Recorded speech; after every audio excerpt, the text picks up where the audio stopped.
This is a video for AQA Further Pure, second order differential equations 1, homogeneous equations, 1.3, finding particular solutions given initial conditions.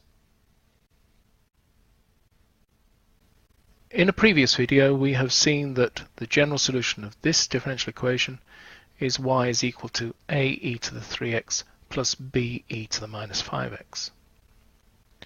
So if we could find the values of a and b that were needed, that would give a particular solution to this differential equation. And to do that, we need two extra pieces of information.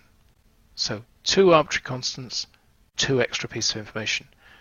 You could think of this a bit like simultaneous equations. If we've got two simultaneous equations with two unknowns, we've got enough information to solve them.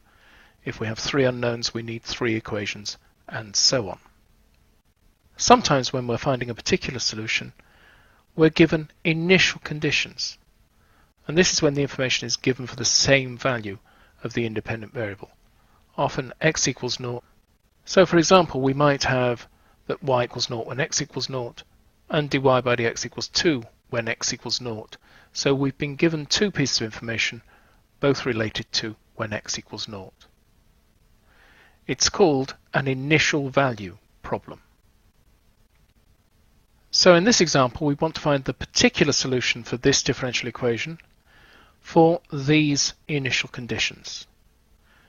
Well, we already know the general solution to this. We know that the general solution is y equals a e to the 3x plus b e to the minus 5x.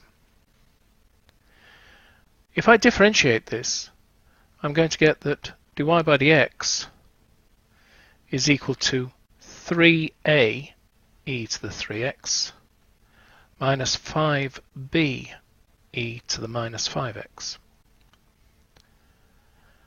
And so starting out, I can put in that y equals 0 when x equals 0, and that's going to give me that a plus b is equal to 0. The second piece of information is that dy by dx is equal to 2 when x equals 0. And so that's going to give me that 2 is equal to 3a minus 5b. So I've got two simultaneous equations in a and b. A plus b equals 0. 3a minus 5b equals 2. So if I multiply that by 5 and add them together, I'm going to get that 8a is equal to 2, which means that a is equal to a quarter. And from here I can see that a is equal to minus b, so that's going to give me that b is equal to minus a quarter.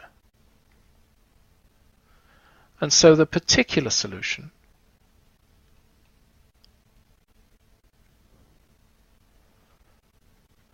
for those initial conditions is going to be y is equal to 1/4 e to the 3x minus 1/4 e to the minus 5x.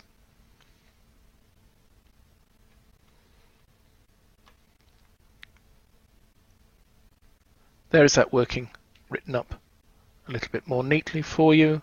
So there we've taken the general solution, differentiated it so that we get an expression for dy by dx. We've used the first set of initial conditions to give me an equation for a and b, and the second set of initial conditions to give me an equation for a and b again, and then solved those two equations simultaneously to give me the values of a and b, and hence the particular solution. So here's a plot of that solution curve for those values of a and b, and you'll see that it does indeed go through the origin, so y is equal to 0 when x equals 0. And if you look at this blue line, which is the gradient at x equals 0, you've got a height 2 here for an x value of 1, so you have got a gradient of 2. So that agrees with that as well. And so we need two pieces of information, which is what we've got here, to be able to sort out a particular solution for a general solution with two constants in. The next video in this sequence is 1.4, finding particular solutions given boundary conditions.